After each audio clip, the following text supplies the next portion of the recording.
Hello, I'm David Bakhurst. I teach philosophy at Queen's University in Kingston, Canada. And this is a video abstract of my essay Teaching, Telling and Technology, which appeared recently in the Journal of Philosophy of Education. It's in a special issue of that journal that's devoted to philosophical questions of teaching and learning, questions of knowledge, of metaphysics, and of ethics. My paper explores the distinctive character of the pedagogical relation between teacher and student. I'm trying to understand the kind of meeting of minds between student and teacher that's the hallmark of really inspirational educational encounters.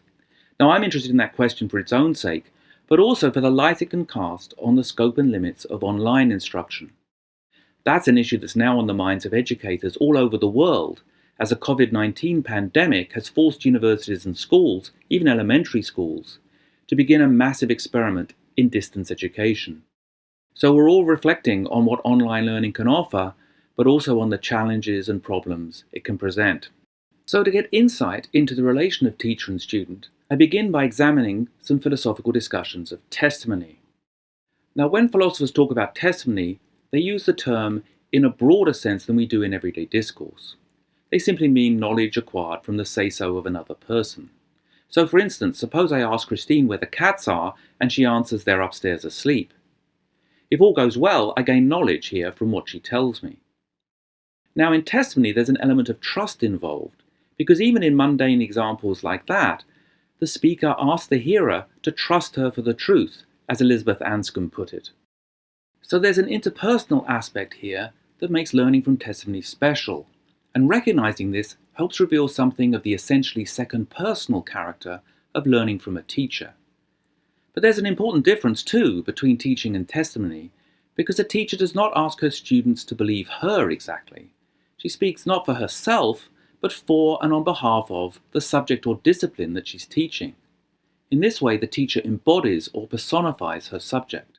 So to develop this idea and to counter potential misunderstandings, I argue that someone who speaks for a discipline must be open to criticism.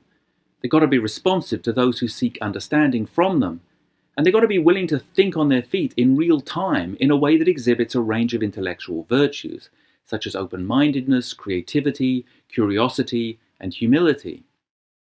And if students are to develop the ability to speak as a discipline themselves, they must be initiated into it as a living practice, and not just guided through it as if in a museum. So my view is that, although new technologies can obviously enhance learning in a variety of ways, the problem is that the requisite engagement between teacher and learner can be difficult to engender in online courses, because the way they're set up can undermine the essentially second-personal, real-time dialogical character of teaching and learning. Now, this doesn't mean we should disdain online instruction. I'm not a techno-skeptic. If I was, I'd hardly be making a podcast. But we should be honest about the challenges it presents to the humanity of the relation of teacher and student. And that humanity is a precious thing because it embodies what it is to love knowledge, as knowledge finds expression in the being of another person. So that's my paper. If you're interested in these matters, I hope you'll read it, and I hope you'll also visit the other articles in the special issue, which has contributions from Andrea Cairn, Sebastian Rödel, Paul Standish, Henrika Moll, Ben Kotze, Will Small, Duncan Pritchard, Jonathan Dancy, Leslie Jameson, Adam Carter, and Kurt Mertel. That's a terrific lineup, so please check it out. Thank you.